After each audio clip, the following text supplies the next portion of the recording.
Welcome to this week's Droppin' Dimes here on Collider. I am your host, Matt Nost, and I am joined by my friend Jon Flannigan. That's right. And we are here to talk everything trades. Tomorrow is the trade deadline. We've already had one go through, a blockbuster, so to speak, trade, at least in terms of number of moving parts. 12 players move teams along with picks. It's the biggest trade since 2000 when Pat Ewing went to the Sonics. It's tied for the second biggest of all time, which was eclipsed by, I think it was 2005. There's a 13-player trade. Antoine Walker was the marquee of that. But I mean, last night, so Atlanta got Clint Capella and Nene. Houston got Covington, Jordan Bell, and the Warriors' 2024 second-round draft pick. Denver got Gerald Green, who they're going to waive, Shabazz Napier, Noah Vonleh, Keita Bates-Diop, and Houston's first-rounder. And then finally, Minnesota got Malik Beasley, Juancho Hernan-Gomez, Evan Turner, Jared Vanderbilt, and Atlanta's first-round pick via the Nets. Okay, first off, we'll start with Atlanta. Clint Capella and Nene. Do you like the addition there? I think the only people. I mean, Beasley's kind of cool for Minnesota. But aside from that, I think works out for both Atlanta and Houston perfectly, because I don't think it works out for them being better, winning a championship. But no, it doesn't propel Houston to a championship. But it propels them to be what they want to be more of, you know? Yeah. And same with Atlanta. I like Capella. I think he's a great mobile big guy, you know? He can defend the paint, and he's not slow. He can rim run. That's his best attribute. Exactly. But I think for the money that they were paying him, they can find, guys off the scrap heap and be like, give us 20 minutes a night and just rim run, grab rebounds, protect the rim. We don't need you to do shit else because we've got Harden, Westbrook, and now Covington and everybody else, that's just going to sit here and shoot threes. So we don't really need a center along the lines of Rudy Gobert or something where it's just full-on defender of the year. Yeah. We just need you to rim run because these dudes are going to be doing everything else. And I think he'll be great doing that in Atlanta with Trae Young. And then I think Houston got smaller and more shooters, which is all they want. So yeah, in essence. Great. They get a 3-and-D wing guy in Covington. Fits nicely with what they do. Yeah. And it's interesting, but they're now, with these moves, they're below the tax threshold, so they won't have to pay a tax this year. Mm-hmm. So that was one of the keys of making these moves, but they still apparently they can fit $12 more million into this deal, so they can make some sort of extra move before Thursday's deadline. Yeah. So they're going to be out shopping to get somebody, but it's like now they've put all their chips in. They've lost their 2021, their 2021, their 24, their 25, their 26, and that's all out the door or pick swaps with OKC. But they're all gone. Yeah.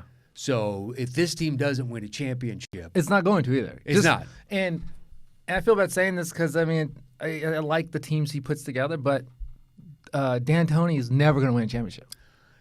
Not in America, at least. I think he won one when he was playing in Italy, but sure, he's never going to win a championship in the NBA. And somebody made the comp to the Phoenix Suns, like with a few days ago, and I read it online. It's like, it's true. You have Harden to Nash. You got MVP. Yep. You got a team that made the Western Conference once, but never really fulfilled their promise. That was their, they had a chance to win a championship when the Warriors were down, and Chris Paul gets hurt, and they've just never really had that opportunity since. So it's going to be the same thing. Excellent team that scored a lot of points, but just really never got to where it could have gone. Harden had a monster game last night, too. Well, January was a little bit rocky for him, so February's at least rounding back into Harden shape. Although I think, he's gunning for MVP, and he's out of the discussion, the genuine discussion as of right now.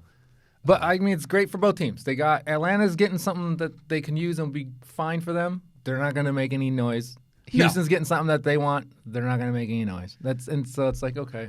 Yeah, great. Can Houston climb out of the 6th spot, make it up to 5th, they might. Possibly 4th, maybe? They might upset some team in the playoffs, but that's it. They're not going to the Western Conference Championship or anything. So No, not as the team is currently constructed. Yeah. And especially in those high leverage moments, because Westbrook hasn't been shooting threes, and he's been great. Yeah. He stopped shooting threes, and suddenly he's shooting crazy, great percentage, effective field goal percentage from everyone. Yeah, exactly. So, but it comes playoff times, he's going to go back to hero ball of I can shoot this just as well as you can. And in playoffs, it's about defense. And They don't play exactly. Not to the level that they need to. They don't play defense. No, and not to mention also, which when we get to Clippers, what are my opinions about what moves they can make? If you look at the teams that have won championships, they have had some type of defender in the center. Even Golden State, when Golden State they lost after they lost who they had a lead and then Bogut in those years. Yeah. Then they lose the championship. Well, yeah, and they had McGee, and then they were relying on Looney to basically hold down that. And he wasn't able to. Well, he was hurt on top of Curry got hurt, and Durant is hurt. And Klay Thompson is hurt. Yeah.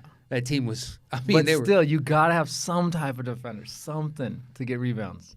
Yeah, When it comes to championship basketball in the end of the year. All right, what about for Denver? So Gerald Green, they've already announced they're going to waive him because he's out hurt anyway. Just go ahead and rehab. You get your money, and somebody will pick you up next year.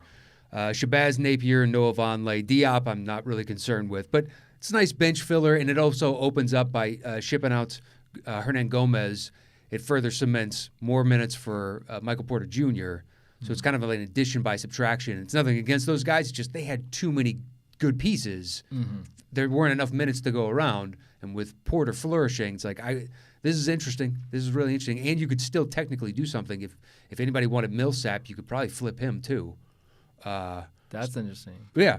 I mean, he's been out hurt, but at the same time, it's a big contract, and you could get something for him if somebody wants to get the cap relief.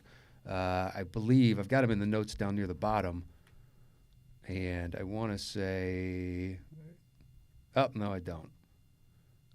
He should be an expiring. It's a high expiring. Yeah. And then let's see. So Atlanta, hopefully it basically propels them to not be the worst team in the league. And then finally Minnesota. In addition to Beasley, who knows what's going to happen now? Yeah. They might get rid of Towns, anyways. The whole thing with Towns is the only piece that they're going to hold on to. They talk about maybe moving him now because of what they've added. Like who knows? And he's mad about it also. Well, or sad about it, I guess. Because all of this 4-teamer, the original 4-team was Golden State, and they were trying to cobble together enough pieces to go, okay, is this enough for D'Angelo Russell? Because Towns wants to play with Russell, they're buddies. But Warriors have said we want to see Russell play next to Curry, and Curry's not coming back. I want to see Russell play next to Curry. So do I. It'll be super interesting. Imagine they have legitimate point guard in Russell, and I mean the Lakers should have got. I think LeBron should have brought Russell in when he went to Lakers before he went to Golden State. I think that would have been the move for them. But imagine Russell running point guard. Imagine having Steph and Klay coming off just getting shots. I think that would be awesome. It could be super interesting. Yeah. But what if you could flip him like what Minnesota has to offer is basically more draft picks, and their core is getting older. They're still good. I mean, we haven't seen them in essence in a little while, but you would assume coming back they'll be fine. It's like, do you really want to add young pieces to established veterans? Unless this draft is stellar, and by all accounts, it's not. So I don't see the point of acquiring all the assets right now because you're in a win mode. Next season you want to make a push and try and squeeze at least another championship run out of this group. So I don't know. Speaking of draft being stellar, Zion. Now we've seen him. We got a good week, 2 weeks of seeing him, and I was watching some of it from last night. First of all, he's a little chubby. Okay. I don't know. All right, Mark Jackson. And this is the youngest he's gonna be. He's only gonna get bigger, but older, and probably heavier and slower. No, because he's fast though for being so. He's Charles Barkley. Except Barkley was able to come out and start shooting threes when he was on Phoenix, and they were going for the championship run. Zion went 4 for 4 in his first game. One game. It doesn't matter. First game, still, you're projecting 6'6". You're projecting already after 2 weeks, saying dude's not shooting threes. 6'6", 280 pounds. He's made more threes already than Ben Simmons after 3 years. So I think we're fine. Sure, I don't see him being like the god that everyone's making him out to be. Oh, okay. Where he is godlike to me is when he misses, like say he misses a bunny jumper or something, and he lands. Rebound. His second jump is still faster than everybody else's first jump at his size. That to me is godlike. Yeah. It's absolutely impressive. There was a layup that he had where he jumped from like a foot in from the free throw line on the left side and jumped up, and defender one came up and he tucks the ball under and then brings this gorgeous, little scoop layup. And it's like, dude, you're 265, 270 pounds floating from 12 feet out. Yeah, but I mean, even some of the shots are like these sideways, like it's like almost like they're lucky they go in, but they do. But I don't know. I don't see it. Look, if it consistently goes in, it's not luck. It's just part of his game. I don't see him being able to just like carry the team. We'll like see. Antetokounmpo's doing, or it's LeBron a week and a half did. in. Did you? No one saw this for Antetokounmpo after 2 weeks of games. No. I mean, but he wasn't hyped. Like 9 points his first season, exactly. He wasn't hyped like this. But at the same time, very few dudes come in a finished product. I'm saying that just physically, I'm just fat shaming. Just physically looking at him and what he does, I'm like, okay, well, he's young. He should be. True. In great shape, But it took, like, Embiid 3 years to go, you know what, I don't need to be eating burgers and shakes every day. Like, I need to. But he's 7 feet tall. That's the difference. This guy's 6'6". Like, it plays a way bigger effect on him. He's still a kid. He's still eating like an asshole like kids do. And then eventually they're around all these professionals and be like, dude, your body is your fucking instrument, your machine. You have to put the right fuel into that. I just see it. He just reminds me of like a tractor trailer or. Dude, tractor trailer was nowhere near as athletic. No, but there's still these 6'6" centers. Like, what the heck is this going on? Give it time. My bigger concern is just health. Yeah. Is the knee injury indicative of potential long-term problems? I mean, and he should want to slim down, which I always imagine he's going to get bigger and stronger instead of slimming down. Well, he could just shed the fat and replace it with like toned muscle and whatnot and be 250. Hopefully, because that I'm sure has something to affect with the future injuries, especially being on his knees. Yeah, well, they got to retrain. Oh, they said they're slowly retraining him on how to run and all that jazz, and that will hopefully correct because the way from before the season started, right when I saw this doctor do a video of like physiologically why he's prone to these types of potentially it was before the injury, and it's because from his hips to his knees, his femurs come in ever so slightly, so it puts undue pressure on his ligaments on his MCL and ACL. Oh, wow. As most people just go up and down, at least in men. That's why WNBA players have a greater preponderance to tear those because they have wider hips for childbearing. Right. Yeah. So that comes in at the knees a little bit more. So he has so they got to retrain basically the way that he runs so he doesn't put stress when he runs and jumps. That's awkward. How do you? I mean, that seems so hard to like just train yourself to run differently. Well, Curry did it with his ankles. Really? He retrained himself. Hasn't had any ankle issues, since. Wow. That's why they got him on that cheap contract originally, because he had those ankle issues. Like, we don't know. You're good, but you can't stay healthy. Yeah. So eventually he rectified it. Maybe. I'm just saying, stellar draft was Zion, and I'm looking at Zion. I'm like, well, then this draft looks terrible. If Zion was a stellar draft, that's to me. Well, him plus Ja Morant. Yeah. Oh, Ja Morant is good. Ja Morant is legit. He's going to be good. He as of right now, it looks like he'll have a 16-year career. Yeah. Pretty easy. Yeah. And he'll be top tier for 12 of those, more than likely. So I'm excited. I can't wait to watch more and more of him. Mm-hmm. All right, so back to trades. What do you want to see the Clippers do? Because they could be the most active. They have the most fungibility. So I mean, I hate break. I'm a creature of habit. I hate change. Like I don't want them to get rid of DeAndre Jordan and Blake Griffin when they did. Even though it seems to work out. You were foolish. Yeah, I know, but that's my family. I like them. I love Darius Miles and Quentin Richardson. Darius Miles wasn't doing anything, but I still loved them playing. I know. Make those threes. It was the best. But they're talking about getting Andre Drummond, which I'm like, you just got rid of Blake. You're just trading Blake for Drummond. No, we don't need another big, especially someone who shoots less threes than Blake Griffin. Exactly. I mean, you need a hell of a presence to take on the Jokic's, the Goberts, the Anthony Davises. Is Drummond that guy? Because Embiid eats his lunch every time they play. Every time. And building up to a Drummond, like they were talking so much smack online, that Drummond comes in motivated to stop him, and Embiid still eats his lunch. So you're telling me that he's going to be able to stop any one of those three. Maybe one. I don't know. Yeah. But all three? Especially Anthony Davis is just getting better and better every year. Exactly. He's so good. So I don't want that at all. We don't need that. We have a lot of young, good talent. You do. But you can also sacrifice some of that. Yes. And the one, which this is kind of tough because Morris is going to be. It's either you can't have both. It's going to be Morris or What, Iggy? what's that? Iguodala? No. I mean, I think Iguodala. I think the Lakers could. I think he'd be good on Lakers. Just as, Yeah, but the only way the Lakers can get him is if he's bought out, and Memphis is Not hell gonna bent do that. on Yeah. not buying him out. But I think he would be a great addition for Lakers, for especially come playoffs. Just someone who come in and catch some, shoot some threes. They or need somebody. start with the ball and get LeBron off coming off the ball, something like that. But Well, yeah, what LeBron says he wants, but then he doesn't give up the ball. no, he never wants to give up the ball. There's nothing wrong with it. He's great with it, Yeah. but just all the I need playmakers around me, so the defense can't key on me bringing the ball up. Yeah. And then cut to they give you that team last year, and you still decide I'm going to be the one that brings this ball up. You're Yeah. like, okay, well then I don't know why you picked up Lance Stevenson. Yeah. And Yeah, see, get rid of Lance and bring in Iguodala. I think that would be. I mean, Lance is defender. Well, Lance is better gone, but yeah.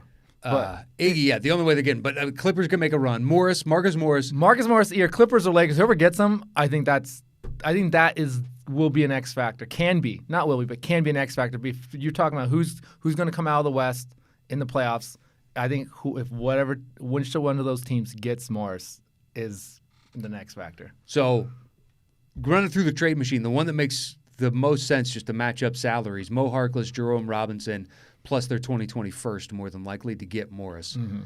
Are you okay with giving up? Yes. However, I think we can not get Morris and get Bynes, and I think that will be just as beneficial for Clippers. Who? Aaron Baines? Baines, yeah. I like him. So do I. And he shoots threes. Exactly. He can stretch the floor a little bit. He could play defense. And honestly, he's in he was the last time I looked, which was about a month ago, in all kinds of random hustle stats that you can find on NBA.com. That's what I'm saying. Like box outs. These white boy, tall, big, hairy white boys who have to rely, who just like, you know what, I'm going to out hustle and make my spot. That's who I love. To get them when it comes to the crunch time playoffs, that's who you want. Well, the thing is, though, so you're going to make a trade for someone like that, but legitimately, you can only rely on him for 15 to 20 minutes a game. You're right. To give you top tier, like everything Baines can possibly do. Yes. If you need to extend him beyond that, you're asking a lot of it. It's like when the Lakers looked at JaVale and be like, we need 26 from you tonight. And be like, that's asking a lot of JaVale. Yeah, no, you bring him off the bench. They're coming playoffs or secondary, and they're giving. Especially if, say, Lou Will coming off. You have him and Lou Will in a secondary. Like, that's a great unit. Then so what are you going to do with Trez? Are you going to shift him to the 4 on that second unit, or are you going to somehow put him into the starting? Because your defensive rebounds, or rebounds in general, when he's on the floor, drop like really bad. Yeah. Which is interesting because I never would have expected that, but the numbers bear it out. But yeah, Baines is not bad. I like Baines.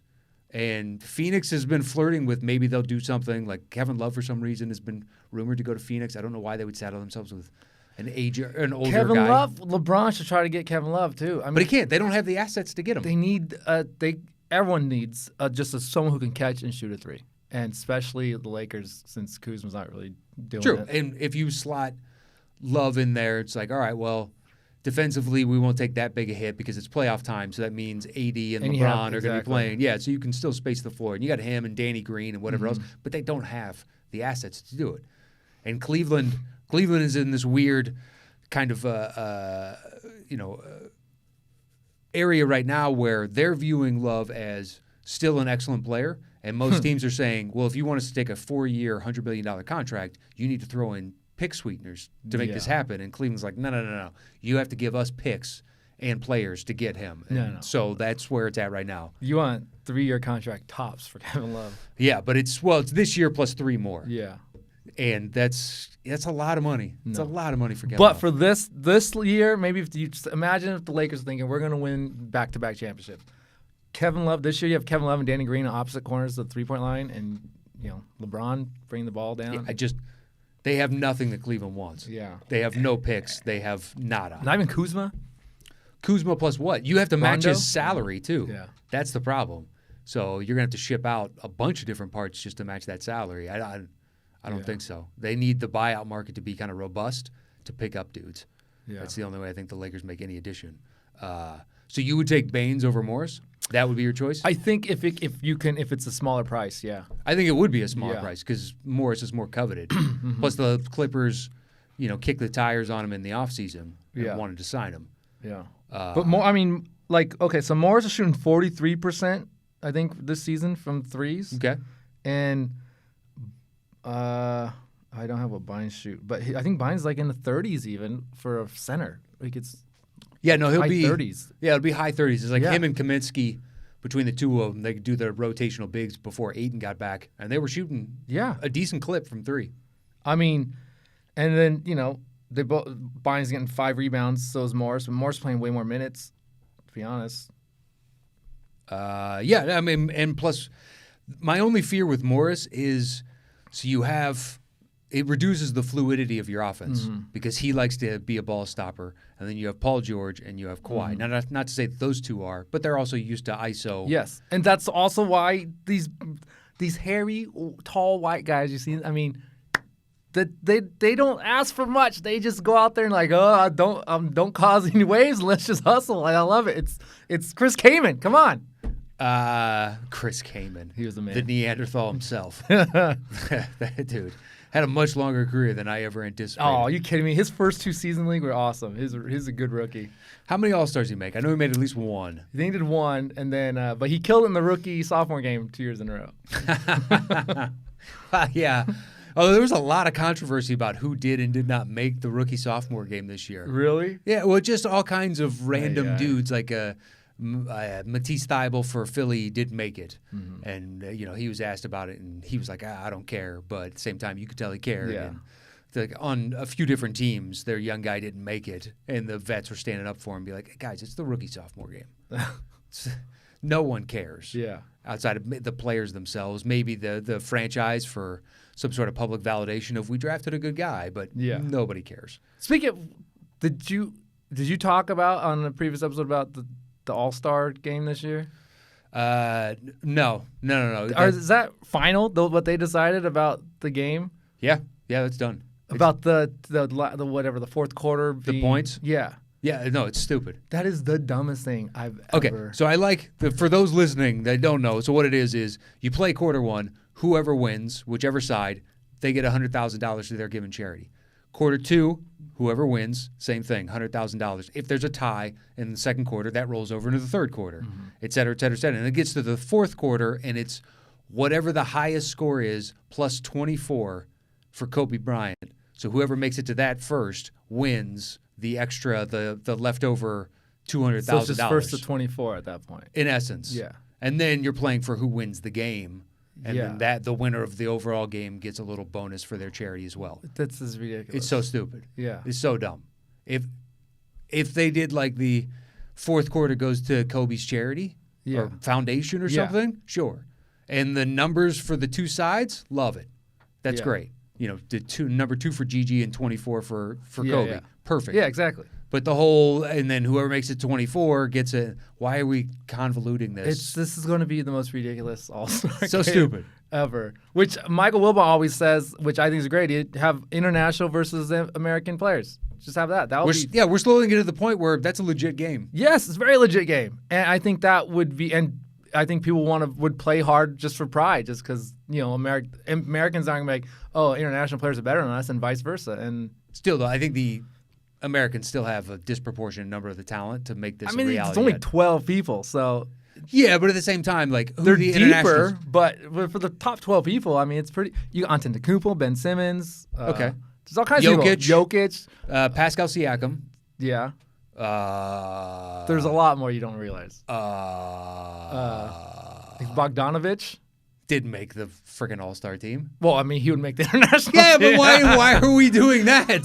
So then somebody else doesn't make it, like that's deserving of, just because we have to fill this international. Now, if there's genuinely like of all the dudes selected, and it's roughly about even. That, then we can split, and then like 1 or 2 Americans might have to join the internationals or something like that. But even then, I mean, what about did you see the 3-point contest? They're adding a 3-point shot that's, I think it's 6 feet further behind. Back. Yeah, there's one on each side of the court, and that is worth 3 points instead of 1 or 2 for the money ball. I mean, in the game, they're worth the same amount of points. So why would it be different? Like, why would you have? you know what I mean? It doesn't benefit to shoot that further out. I mean, it benefits a little bit, like it stretches the defense, stuff like that. But Sure. It's still worth 3 points in the game. It shouldn't be you shouldn't have to prove that you can shoot it. Well, I think it's purely for the spectacle. Yeah. And I was like, oh, this is, I guess, interesting, trying to liven up. And they extended it from 60-second clock overall to a 70-second clock.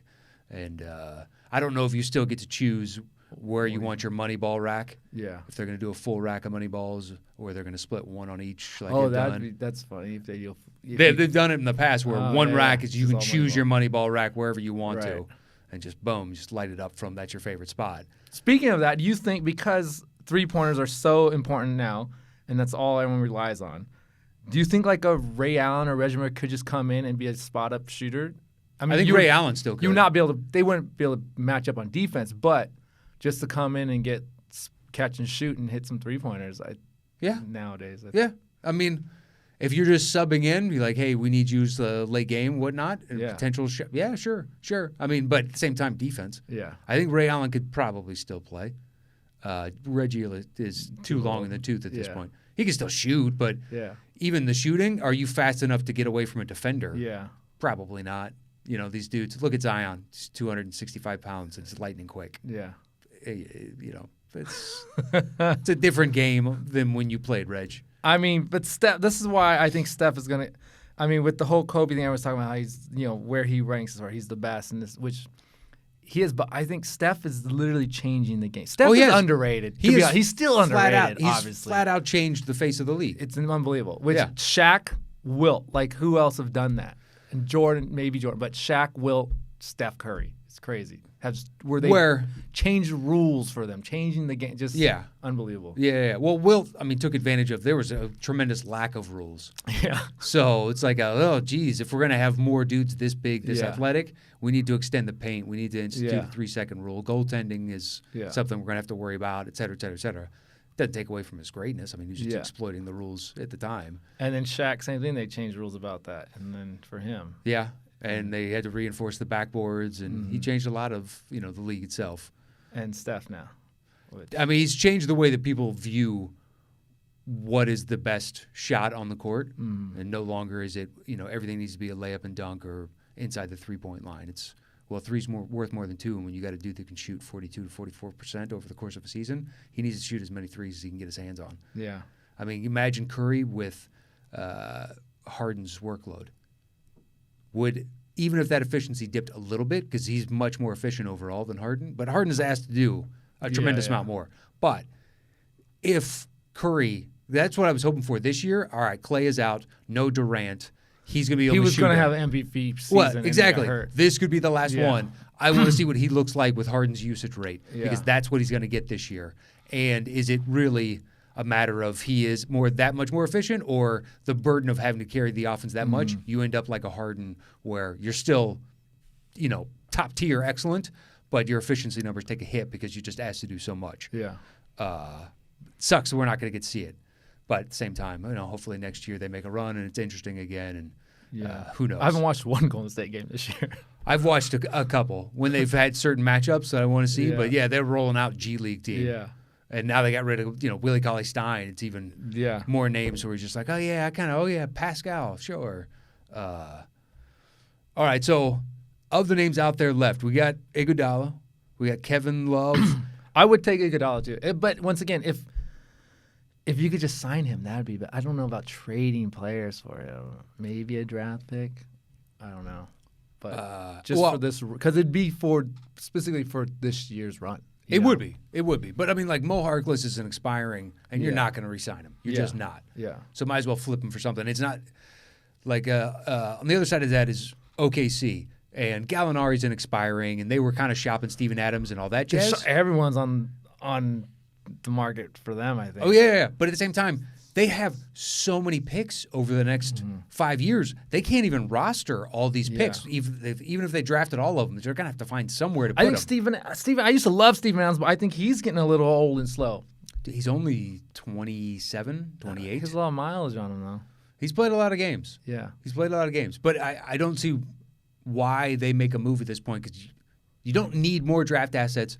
And if you keep this team intact, you can make a playoff push. I mean, for like the Clippers to get Steven Adams or something like that. But Yeah, well, look, a lot of teams could use Gallinari. You could use him. Mm-hmm. The Lakers could use him. Philly could use him. Like anybody that could use a tall dude who shoots threes. Yeah. There's a lot of use for that in the league. Milwaukee would love to have him.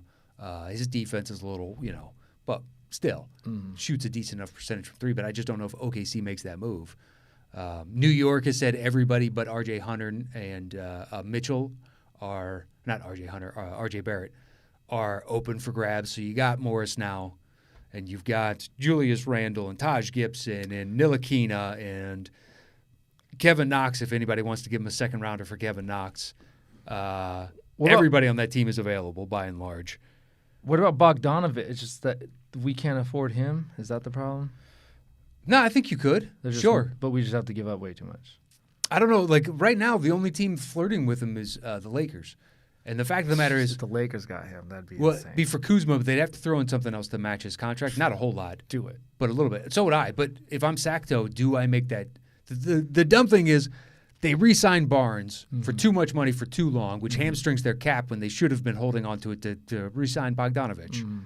So if he hits restricted free agency, he's going to leave anyways, probably. Well, if somebody offers him a huge contract, Sacto's not going to match. No.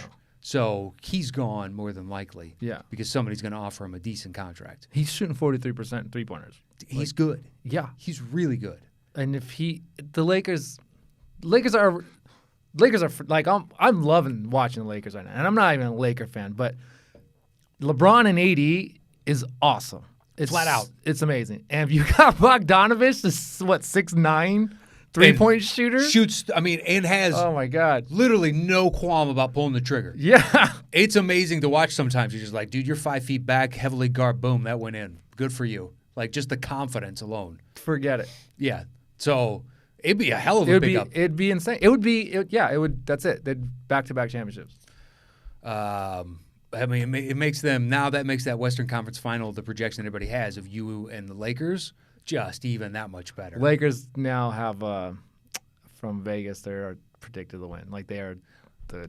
Well, technically they'll have home court over you, but they're gonna even if you guys had home court, they have home court. Yeah, it's a Lakers town. It's just flat out. Like I went to the Kobe Memorial just to see. Oh, it. Dude, that's the only with Kobe with the passing of Kobe. That's the only thing that made me think, oh, this is the Clippers going to win this year. Because that would be the 1 year they win is when. Oh, really? The parade is just a Kobe memorial. Like it's like they'd be hated to win. Like they would have to beat the Lakers in the Western Conference Finals the year Kobe Bryant passed away in order to win the championship. They would be hated. Of course, it's the year they'd win, knowing their luck. My first thought was, wow, this makes the Lakers, like, it gives them motivation. They're playing for Kobe and themselves. And I was like, I wonder what their Vegas odds are. They're right now after. They're number one.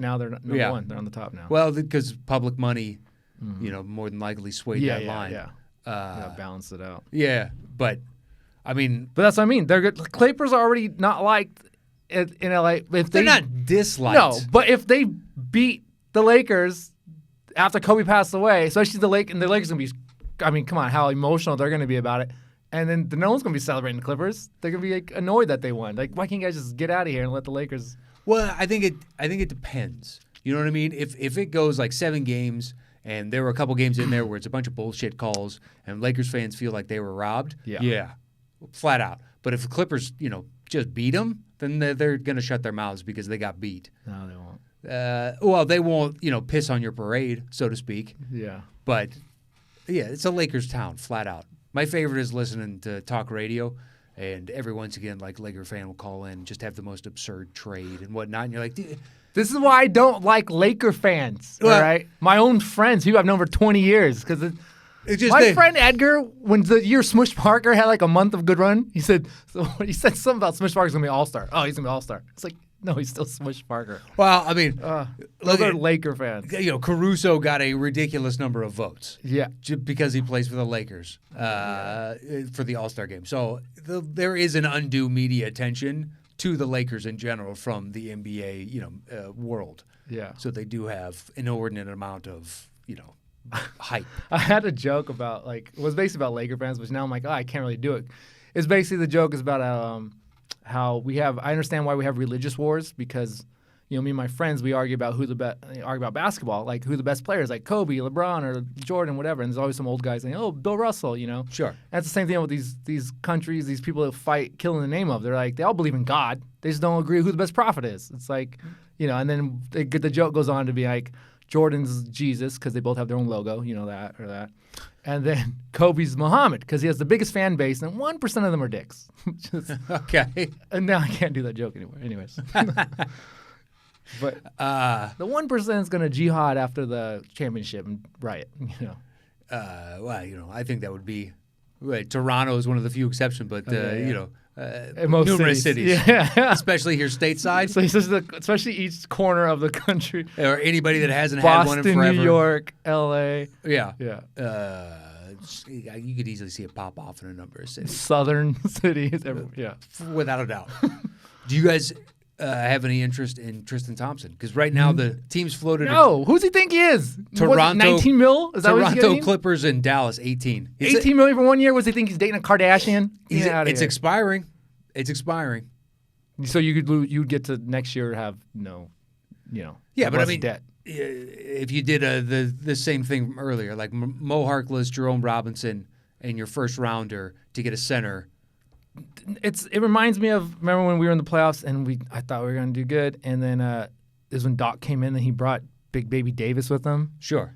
And then he was giving all these minutes. I'm like, why are you, just because you're friends, like get him out? And he was just a liability every single possession. That was the knock on Doc as the GM. If you ever played well against him, he would sign you if he could as a free agent. But then he played him now he's on the Clippers during playoffs against Golden State, and he just is just like this fat dude getting lost on defense, and we lost because I think that's Tristan Thompson. These things, people who we have this nostalgic memory of, hey, they were good. Remember, that was 5 years ago, and now you're gonna sign them, you're gonna put him in, and you're like, wait, what the heck happened? This guy's just getting dunked on. Yeah, that's what happens. Well, I mean, he's been mired in or wallowing in obscurity in Cleveland, surrounded by they're drafting young guys. They're trying to figure out their identity since LeBron left. They don't really have much. It's him and Kevin, but Love can't stay healthy, can't stay out there. So it's Tristan and Colin Sexton and He's Darius lost a Garland. step. I don't know if he can. He's not going to guard Anthony Davis. All right. I mean, look, Baines is a cheaper price. Yeah, exactly. But I mean, he's been floated. 3-point wise, yes. I think defensively. Well, defensively, Tristan's going to get rebounds and hopefully some defense. Yeah. But that's his best attribute. Like as we've seen in the playoffs in previous years, he can help you. Years ago.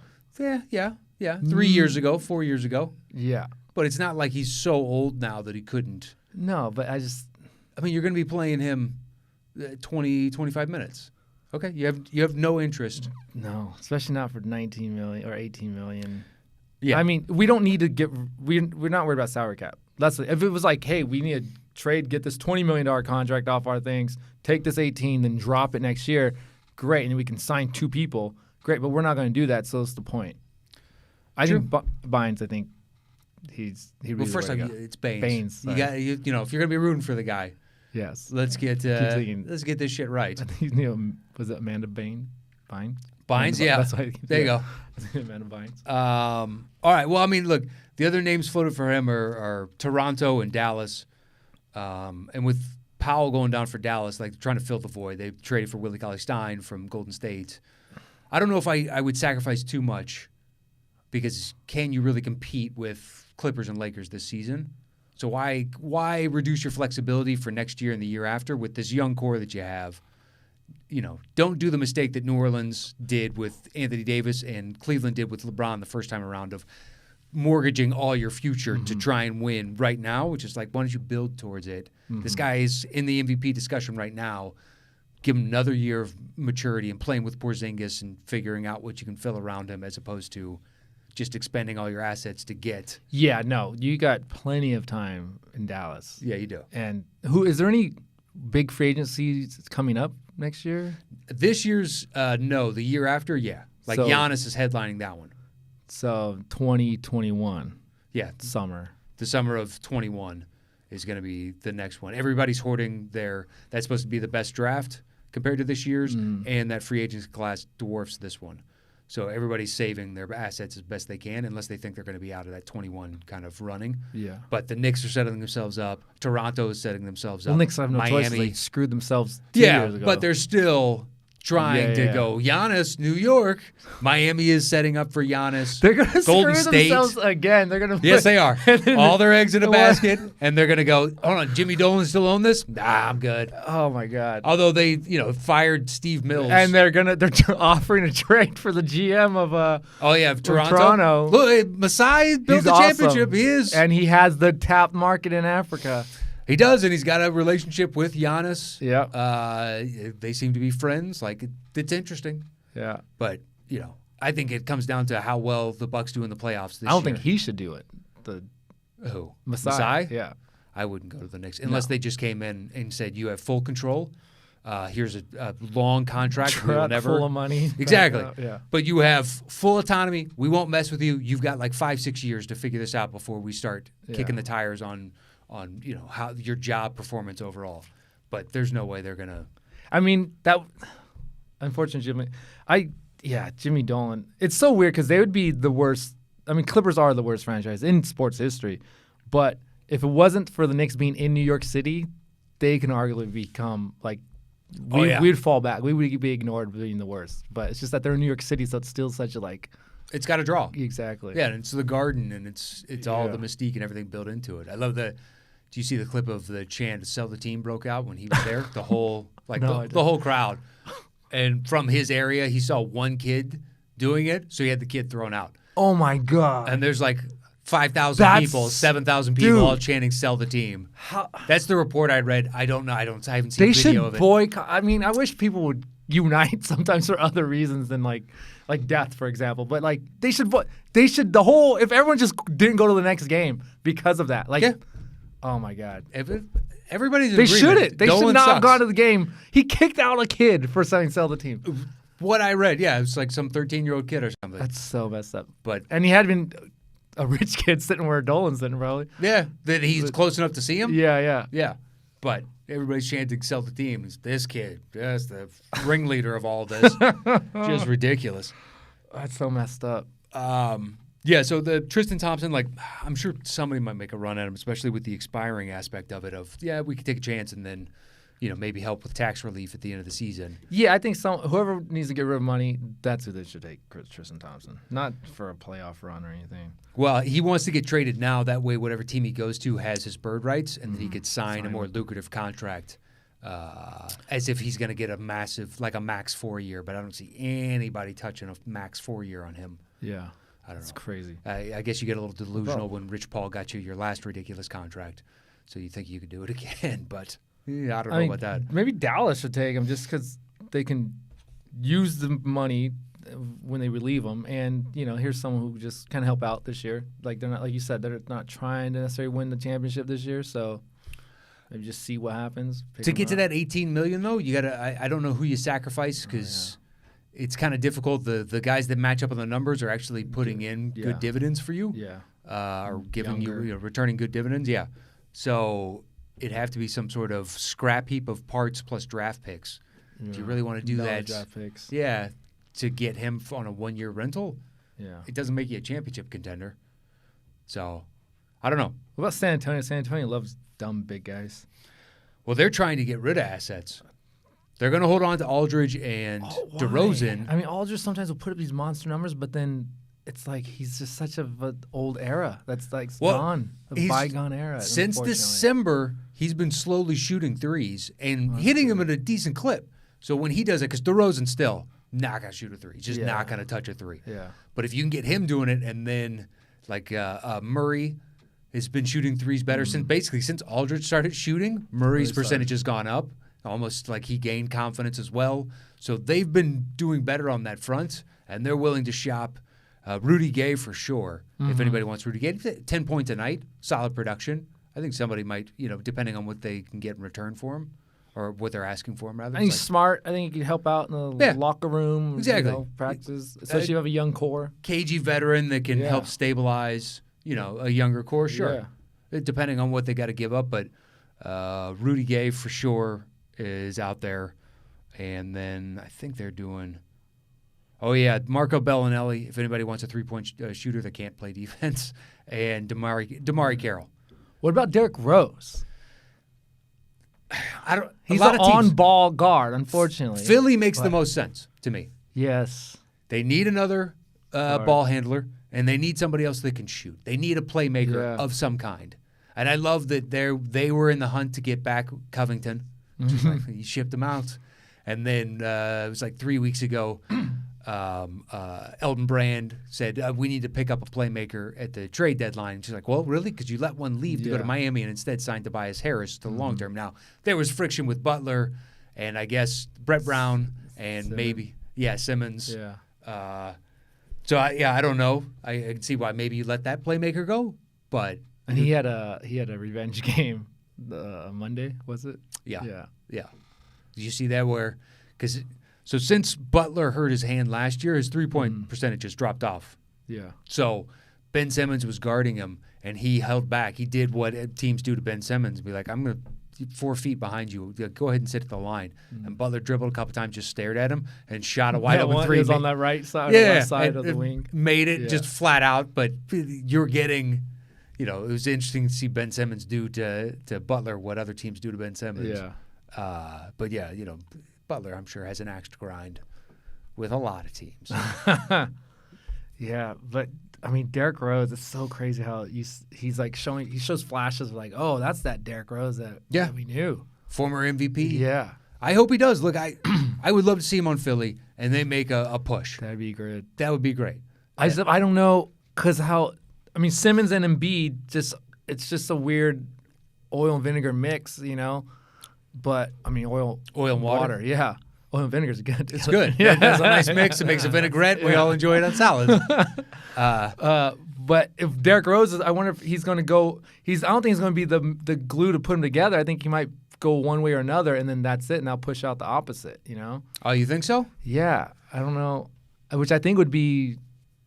I think because it could really work because he's, by all accounts, he's super chill. Yeah. He's really laid back, and he just wants to play basketball. And That's all he pass. wants to do. Yeah, he can pass. If they're ready to shoot. And he catch. can drive and make the defense collapse on him in a different way than Simmons can. Because that's why I think Embiid would like it. It'd be good for Embiid. That's a solid pickup. If you can get him, I think that's super interesting. Is Detroit willing to settle for whatever they can get for him? Because they're in sell mode right now. Drummond is on the way out the door. If anybody wants to touch Blake Griffin, you can have him. Reggie Jackson, you can have. You can have basically anybody on that team except for, I would guess, a couple young kids. Could Blake guard Anthony Davis? No. No? No. Well, Blake's done really for the season. Yeah. But, no, Blake his prime is now officially well past him. That's so sad. It is. That's my fear for Zion. Just a high flyer that has, an okay outside shot. And then eventually Blake developed one slowly but surely. Yeah, but it was proficient enough to where you had to guard it. Yeah. And that wasn't the case early on. Early on, it was just like, I'm going to come flying at you. And that's what Zion does and be like, look at his knees. This is what potentially could happen to you. You might want to develop more of a different game, more well-rounded game. LeBron eventually did it. Just like you can't take a decade and a half of barreling into the lane. Your body just cannot, physically after 82 games plus playoffs. Just not possible.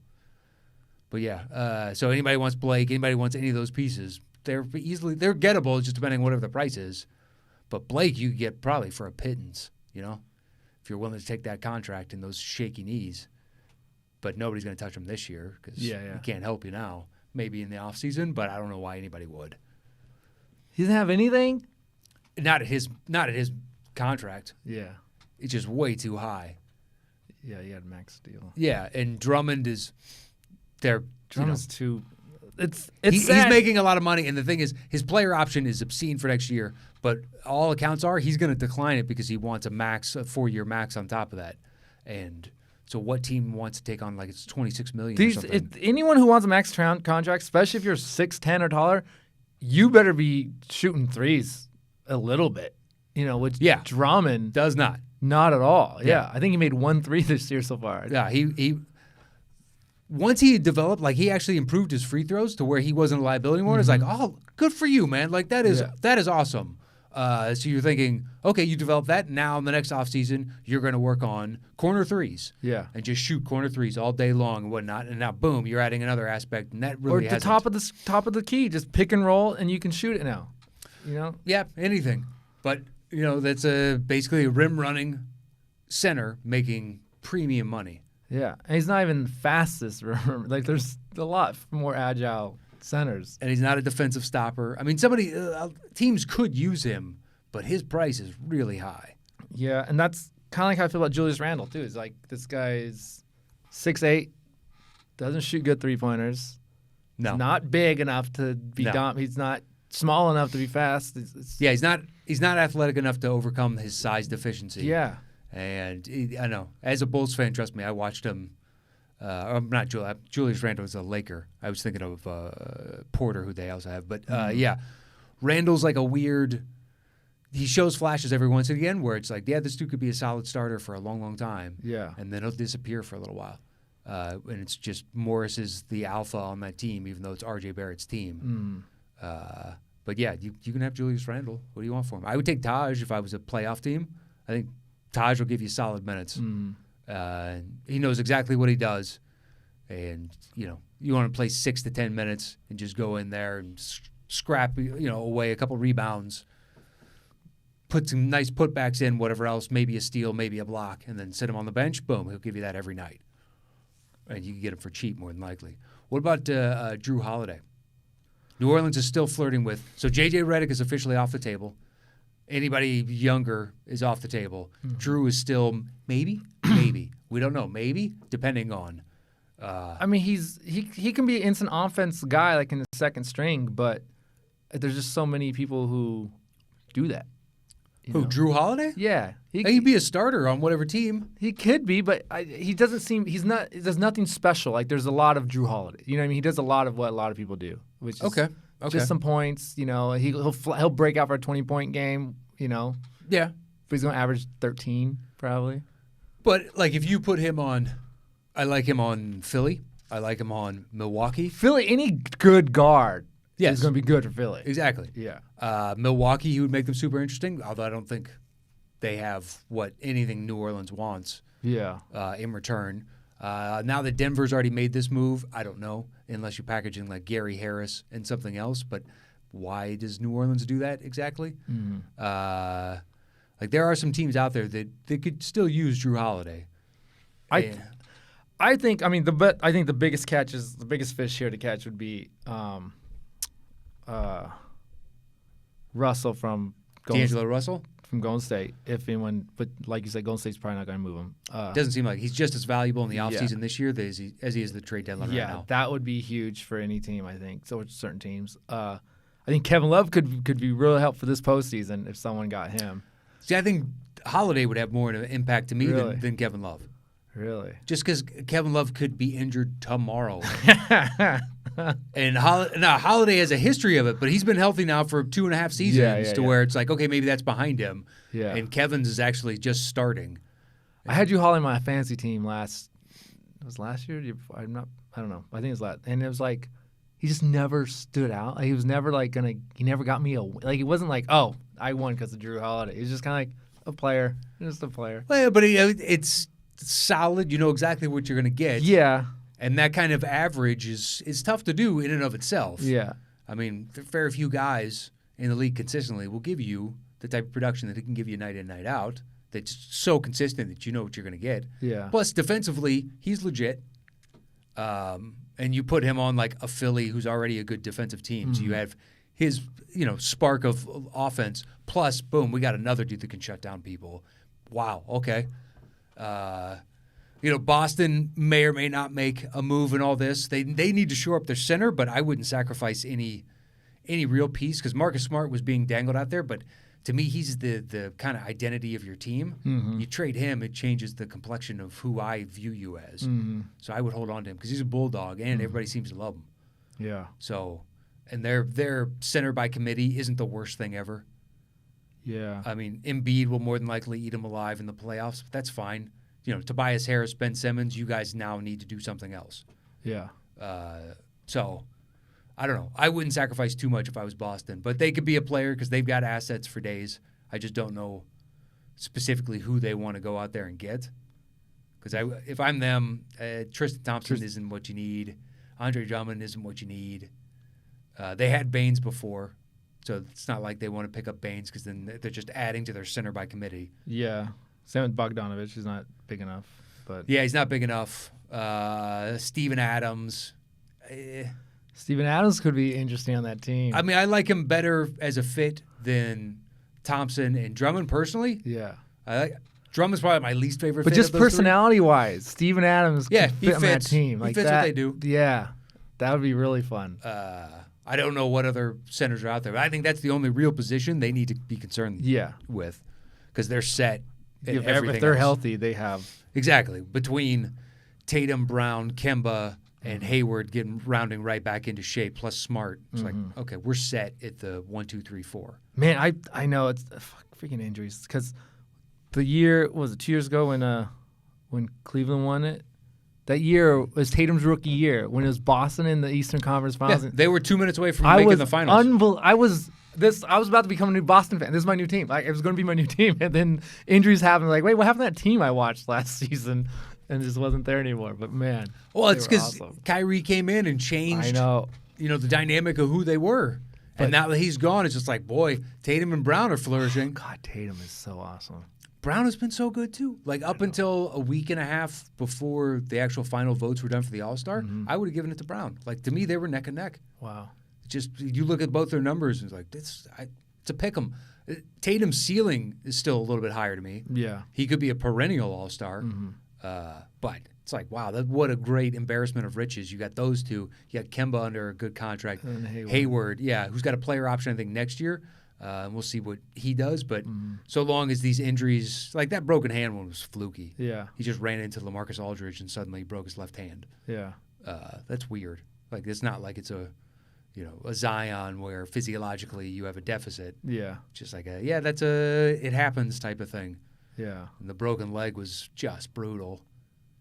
But he's back to being himself. Like, Boston's super interesting. I hope they don't really mess with that core because they're fun to watch. Yeah. And as a guy whose team is not going to make the playoffs, even though we're still sniffing the 8 spot, I don't care. We suck.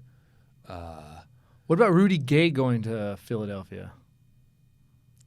He's Tobias Harris light. Yeah. Do you really want to replicate a Tobias Harris light? Yeah. Yeah, I don't know. They need someone more dynamic than Rudy Gay if they're going to make a splash. Plus, it'd be optimal if they get somebody younger, too. Mm-hmm. But I mean, minus giving up too much, Clippers can get any Iguodala, Bogdanovich, Baines, any of them would be great. Morris, any of them would help. I think. Okay. I think go with whoever you have to. It costs the least. I think whoever that is, because any one of those guys can help, and just whatever the cheapest price is, that's who you go get, and then that will be the best for Clippers and even Lakers. Well, I mean, once again, Lakers can do diddly. Yeah. So they're waiting for the buyout market in the hopes that Iguodala's out there. Yeah. And they can pick up maybe somebody else because they just don't. They don't have the even assets. Gerald, if they waive Green, Lakers could pick him up for on the cheap, can't they? I think. Yeah, but he's done for the season. Oh, he's that's out. right. Because yeah. he's just an easy scorer, shooter. Yeah, he's a 3-point shooter Yeah. that's just athletic as hell. Yeah. Yeah, he'd be good if he didn't have that broken foot, but he's done for the season Man. to finish his rehab. I don't think he'll be making a comeback. And then I'll be interested to see if Washington is dumb enough to move Davis Bertans, because I think they should hold on to him. He fits what they do. And Wall is coming back, and all the video footage is he looks healthy. Yeah. And Beal should have been an all-star, in my opinion. Yeah. Just night in, night out. And now you got Davis Bertans, who shoots threes as well as anybody in the league. You should hold on to that because that's a premium. That's tough to find. And they got nothing to prove this year. So. Exactly. So, and it's, unless someone comes in and was like, we'll give you 2 future firsts or something ridiculous and be like, you got to take it at that point. But it's tough to replicate what that dude can do and at his, contract level, because it's not like he's the Beal and Walls where he's, hamstringing that team. But I don't know. I hope Washington doesn't because that would just Some be teams stupid. just don't ever get to like that's another team that just never gets it together, and they have consistently this amazing talent that goes through there, and they just never put it together. Yeah, it's just bad decisions and bad trades and sacrificing assets to get guys that, like the year they traded a bunch of trade assets, why not get Mike Miller and for a half season and Mike Miller was gone. It's like, why the hell did you do that? Yeah. It doesn't make any sense. You just killed yourself for the next 2 years to get young guys in here and groom, and then you ship out Porter and Kelly Oubre. Although Porter, good for you. My Bulls are suffering with Porter. He's not really playing. And then Oubre, though, he's something. I guess you just didn't want to pay him. Yeah. But, Wall's contract is just such a killer. 40-some-odd million, and he's not even playing. What's going on with Chicago? Speaking of that, like, it's a whole lot of... Didn't Zach LaVine tweet something recently about, like, being... What? I thought he tweeted something recently about, I don't know. I mean, look, he's going to be in the three-point contest because that's what we want to see is a high-flying dunker be in the three-point contest in Chicago. We got a collection of young talent. Wendell Carter Jr. is great, but he can't stay healthy. Lauri Markkanen is out right now, but sometimes he looks like a borderline all-star, and then you watch him the next game, and he has one shot in the first half, and you're like, dude, you can't do this. Yeah. But it's also, LaVine is a legit scorer, but after that, it's like it's a hodgepodge of I don't think we've firmly established our identity yet. Knowing what to do. Yeah, and it's I don't know. It's a whole bunch of question marks at a bunch of different positions. And Markkanen, and if Wendell Carter can stay healthy, that's our future. And as much as I like Zach LaVine, if we can get something for him, I would do it right now. But I don't know if anybody's willing to give us fair market, not even fair. Give us 80 cents on the dollar. I would take that. He's good, but we're not going to win a championship on his timeline. No. And he needs to join a team that actually could use his talents because right now we're in the, hovering around 9-10, just close enough to where, like, we can make the playoffs, but it's going to be a sub-500 record that makes the 8th spot. It's nothing to be proud of. Yeah. The team still sucks. Yeah. We can't. We're not competing for a championship anytime soon. It's not fun to watch. But I will continue to watch, suffer through. That's what being a fan of a shitty team is like. Yeah, at least they're fun. Like you said, they're fun to watch. I mean, when you have someone like Zach LaVine, it's like any game. Oh, yeah, he can go awesome. off, and it's great to watch. But I'm sitting there selfishly going, this needs to be marketing. Yeah. If we're going to make a leap, it needs to be the young kid doing this, where it's just like he's our Porzingis. He's our, this huge dude that can shoot threes. Yeah. That's what we need. But I don't know. We'll see. Hopefully. I had high hopes. I slot them at the 8th seed on my Eastern Conference preview. They're hovering around that. They still could make that. But I figured we'd be closer to 500, and we're not. And it sucks. It sucks. But what are you going to do? I hope Clippers get bangs. That's what I want. All right. Well, there you go. That positive act, put it out into the world. Clippers get bangs. There's other people that are great, but I think that's who I think would really be cool on the Clippers. Well, I think we close on that. Let's shoot a call to Doc and be like, Doc, get your high pick and roll. Just let him shoot that weird. He even has an ugly shot, but I love it. It's that weird. But it goes in. It doesn't matter. I know. So long as it goes in, it doesn't matter how you love shoot. It. He'd be good. You'd have to sacrifice less. He'd be a solid pickup. Exactly. He would be a solid pickup. All right. Where can people find you? Realgoodcomedy.com. Go to realgoodcomedy.com. Hit up John over there. I know you're not a big Instagram or Twitter guy. I'm not. I'm going to start tweeting more. Especially come playoffs. Come playoffs, I'll tweet more. There you go. Find him online for... At Jon Flannigan. There you go. Was it Flanny? That's right. And it's Jon, no H. That's right. Hit him up over there. Thank you for joining me this week. Awesome for having me. Talking trades. I hope you guys get Aaron Baines. It's going to be awesome. He would fit Chris Kaman Part 2.0. He would fit well. He does have what you need.